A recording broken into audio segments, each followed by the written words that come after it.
क्या 4 जून के बाद उत्तराखंड की सत्ता और सियासत में सब कुछ बदल जाएगा?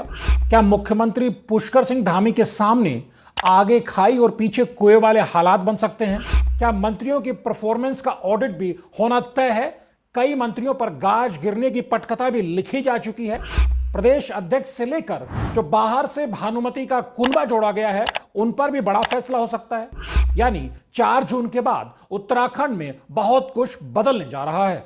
दोस्तों नमस्कार, दैनिक जोड़ा के खास चुनावी शो प्योर पॉलिटिक्स विद पवन में आपका स्वागत है। याद कीजिए 2009 का वक्त। 2009 के लोकसभा चुनाव में उत्तराखंड की 5 सीटों पर बीजेपी चुनाव हार जाती है और खंडूड़ी जैसे मजबूत मुख्यमंत्री की कुर्सी चली जाती है। रमेश पोखरियाल निशंक को मुख्यमंत्री बनाया जाता है। यह बताता है कि उत्तराखंड में जब भी लोकसभा का चुनाव होता है, जिसे भारत में प्रधानमंत्री के चुनने का चुनाव कहा जाता है, लेकिन उत्तराखंड में मुख्यमंत्री की कुर्सी लोकसभा चुनाव के दौरान हिलने डुलने लगती है।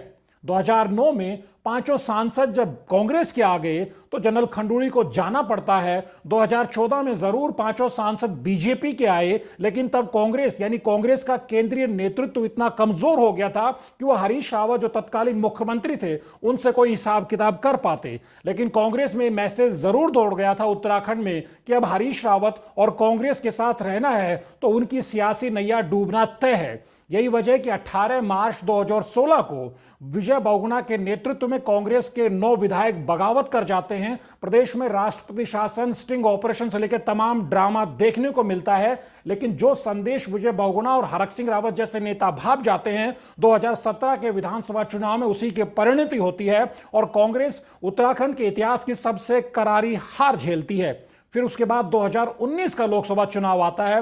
19 के लोकसभा चुनाव से पहले ही प्रचंड बहुमत वाली बीजेपी के मुख्यमंत्री त्रिवेंद्र सिंह रावत को बदलवाने के लिए 18 से ज्यादा विधायक केंद्रीय नेतृत्व से गुजारिश करते हैं, ये मांग करते हैं कि लोकसभा चुनाव में जाने से पहले त्रिवेंद्र सिंह रावत को मुख्यमंत्री की कुर्सी से हटाया जाए। लेकिन जिस तरह से त्रिवेंद्र सिंह रावत कुर्सी पर बने रहते हैं, यह अलग बात है कि जब जेपी नड्डा बीजेपी के राष्ट्रीय अध्यक्ष बनते हैं और वो फिर सबसे पहले दिसंबर 2019 में सबसे पहले उत्तराखंड का ही दौरा प्लान करते हैं। जब वो भारत यात्रा 120 दिनों की भारत यात्रा प्लान करते हैं तो पहले 5 दिन वो उत्तराखंड में आते हैं और तब बीजेपी कॉरिडोर्स में चर्चा बेहद गर्म थी कि इस दौरान त्रिवेंद्र सिंह रावत के कामकाज, सरकार के कामकाज का फीडबैक भी जेपी नड्डा लेकर जाएंगे।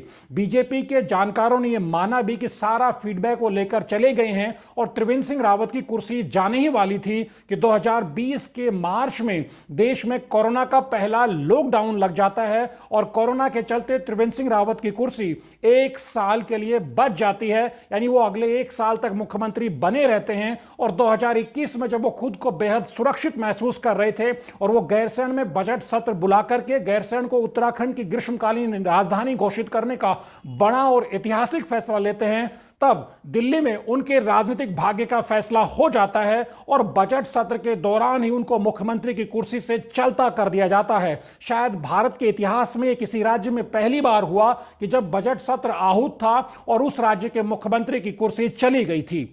अब जब 2024 के लोकसभा चुनाव में पहले ही फेज में उत्तराखंड में वोटिंग हो चुकी है और जिस अंदाज में कांग्रेस ने पहले टिकट बांटे और उसके बाद चुनाव लड़ा, उसके बाद ज्यादातर राजनीतिक पंडित ये मानते हैं कि उत्तराखंड में 14 और 19 की तर्ज पर ही बीजेपी का अपर हैंड है, यानी बीजेपी ताकतवर है। यह अलग एक बात कही जा रही है कि 2 लोकसभा क्षेत्रों में, खासतौर पर गढ़वाल में जहां गणेश गोदियाल ने बेहद मजबूती से स्थानीय मुद्दों को पकड़ के चुनाव लड़ा और जिस तरह से अनिल बलूनी गणेश गोदियाल के मुकाबले कमजोर पड़ते नजर आए, तो उस सीट पर जानकारों की नजर बन गई है। और जिस तरह के जो वोट का समीकरण हरिद्वार लोकसभा क्षेत्र में है, वहां हरीश रावत ने सरेंडर मोड में रहते हुए खुद को सारथी की भूमिका में रख के अपने बेटे को आगे करके कांग्रेस की लड़ाई को कमजोर जरूर किया। लेकिन कुछ जानकार ये मानते हैं कि जिस तरह से बीएसपी को पीछे धकेला गया है, यानी बीएसपी ने बाहरी प्रत्याशी लाकर खुद के पैरों पर कुल्हाड़ी मारी, उसके बाद जो मुस्लिम और दलित वोट बैंक का एक बड़ा चंक कांग्रेस की तरफ जा सकता सकता है,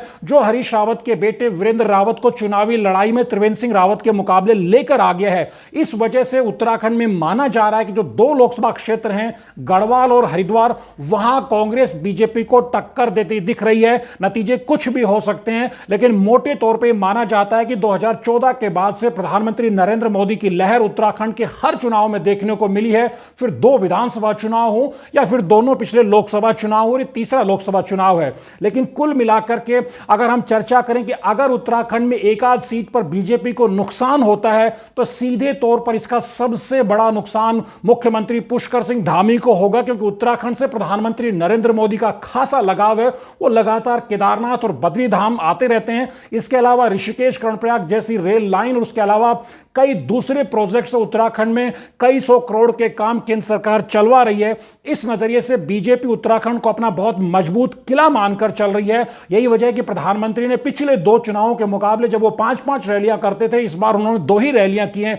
तो यह संदेश बिल्कुल साफ होगा कि अगर बीजेपी किसी एक आध सीट पर कमजोर पड़ जाती है, या जो समीकरण समझाया जा रहा है कि गढ़वाल और हरिद्वार में बीजेपी को कांटे की टक्कर मिल रही है और वहां कुछ भी नतीजे हो सकते हैं, अगर ऐसा होता है तो यह सीधे तौर पर मुख्यमंत्री पुष्कर सिंह धामी के लिए बहुत बड़ा झटका हो सकता है।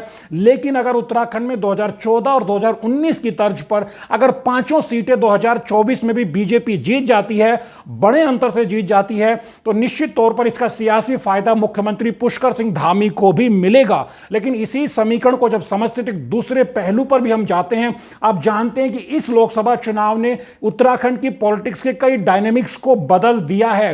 त्रिवेंद्र सिंह रावत को हरिद्वार से टिकट मिलना, यानी 13 मार्च की शाम जब बीजेपी के नेशनल हेडक्वार्टर में त्रिवेंद्र सिंह रावत का हरिद्वार से टिकट और अनिल बलूनी का पौड़ी गढ़वाल से टिकट कंफर्म हो गया था, तो इसी के साथ यह भी कंफर्म हो गया था कि उत्तराखंड की सियासत में युवा मुख्यमंत्री पुष्कर सिंह धामी का हनीमून पीरियड भी खत्म हो गया है। क्योंकि आप समझिए कि त्रिवेंद्र सिंह रावत करीब करीब 3-3.25 साल, यानी मार्च 2021 से जब कुर्सी उनके मुख्यमंत्री पद से चले गए थे, वो उनकी कुर्सी छीन ली गई थी। उसके बाद से एक तरह से राजनीतिक अज्ञातवास का सामना कर रहे थे, राजनीतिक अज्ञातवास झेल रहे थे।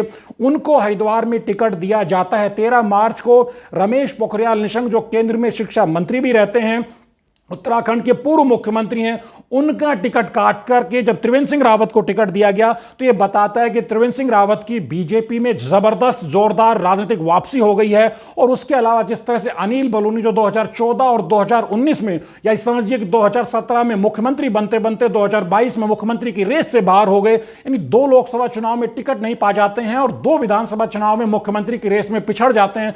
फिर 2024 में अनिल बलूनी को गढ़वाल की उस ऐतिहासिक, उस महत्वपूर्ण, उस हॉट सीट से टिकट मिल जाता है और वहां भी एक पूर्व मुख्यमंत्री तीरथ सिंह रावत का पत्ता काट के अनिल बलूनी को मौका दिया जाता है। यह बताता है कि उत्तराखंड की राजनीति में अपने जिस तरह पहले थोड़े से कार्यकाल और दूसरे कार्यकाल में पुष्कर सिंह धामी तमाम अपने राजनीतिक प्रतिद्वंदियों को चित करते हुए जा रहे थे, ऐसा माना जा रहा था कि जिस अंदाज में पुष्कर सिंह धामी धाकड़ बल्लेबाजी कर रहे हैं, अब उत्तराखंड की सियासत में उनके सामने कोई टिकता नजर नहीं आ रहा है।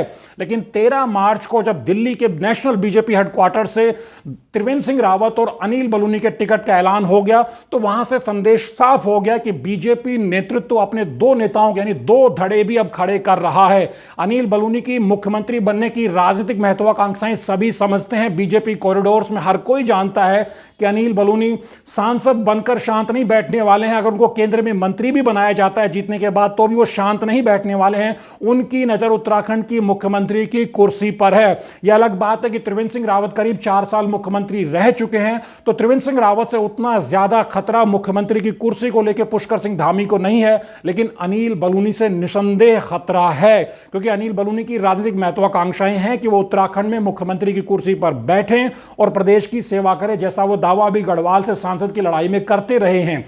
यानी समझा जा सकता है कि जब हरिद्वार से अगर चुनाव जीत जाते हैं, अगर लगाकर ये बात मैं कह रहा हूं, अगर हरिद्वार से त्रिवेंद्र सिंह रावत चुनाव जीत जाते हैं, तो पूर्व मुख्यमंत्री हैं, केंद्र में मंत्री पद की दौड़ में वो आगे रहेंगे।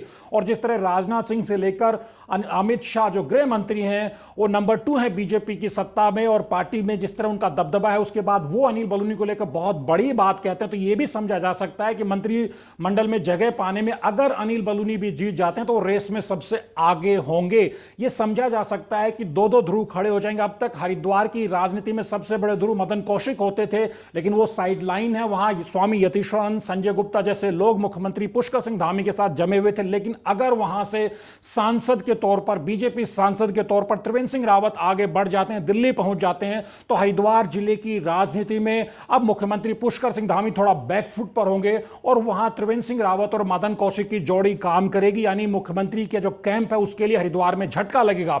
गढ़वाल की राजनीति में जिस तरह से महेंद्र भट्ट जैसे कमजोर नेता को प्रदेश अध्यक्ष बनाया गया था, उससे पुष्कर सिंह धामी को बहुत खतरा नहीं था। लेकिन राजनीतिक तौर पर अनिल बलूनी का जो उदय होगा, सांसद अगर वो चुनाव जीत जाएंगी या केंद्र में वो मंत्री बन जाएंगे, उसके बाद तब गढ़वाल से बड़ी चुनौती उनको मिलेगी। क्योंकि थोड़े समय पहले ये चुनौती स्पीकर रितु खंडूड़ी देती नजर आ रही थी, लेकिन अब वो पिछड़ गई हैं क्योंकि अब फ्रंट पर अनिल बलूनी होंगे। तो समझा जा सकता है कि ये दो बड़े ध्रुव बनकर के मुख्यमंत्री पुष्कर सिंह धामी के सामने रहेंगे और जहां भी वो चूक करेंगे वहां उसका सियासी फायदा उठाने की ये दोनों धड़े कोशिश करेंगे। यानी त्रिवेंद्र कैंप और बलूनी कैंप उसका सियासी फायदा उठाने की कोशिश जरूर करेगा। इसी के साथ जब 4 जून के नतीजे आएंगे तो केंद्र की सत्ता को लेकर के ही फैसला नहीं होने वाला, फैसला यहां उत्तराखंड में जो मंत्री हैं उनकी परफॉर्मेंस को लेकर के भी होगा। क्योंकि हम जानते हैं चाहे सतपाल महाराज की चौबट्टा खाल सीट हो या फिर श्रीनगर सीट हो धन सिंह रावत की, या फिर सुबोध उनियाल की नरेंद्र नगर सीट हो या सौरभ बहुगुणा की सितारगंज विधानसभा क्षेत्र हो, ये तमाम सीटों पर भी बहुत अच्छी वोटिंग नहीं हुई है। लेकिन वोटिंग का पैटर्न जिस तरह उत्तराखंड में पूरे देश में एक नजर से माना जा रहा है कि वोट कम पड़े हैं, लेकिन ये बीजेपी कॉरिडोर्स में और सत्ता प्रतिष्ठान में चर्चा बहुत तेज है कि 4 जून के चुनाव नतीजों के बाद जो उत्तराखंड के मंत्री हैं, क्योंकि जिस तरह से चंदन रामदास कैबिनेट मंत्री थे, उनके निधन के बाद एक सीट भी खाली होगी, यानी करीब करीब 1/3 मंत्रिमंडल खाली है, सरकार 1/3 रिक्त है। और जिस तरह से हम देखते हैं किस तरह चाहे फिर वनाग्नि का मसला रहा हो या दूसरी चुनौतियां जब सरकार के सामने आती हैं तो सरकार की परफॉर्मेंस बहुत शानदार और जानदार नहीं होती है, ढीला ढालापन सरकार के तौर पर कामकाज पर नजर आता है। और अब जब 4 धाम यात्रा शुरू हो रही है तो ये परफॉर्मेंस सरकार की एक बार फिर दिखाई देने वाली है।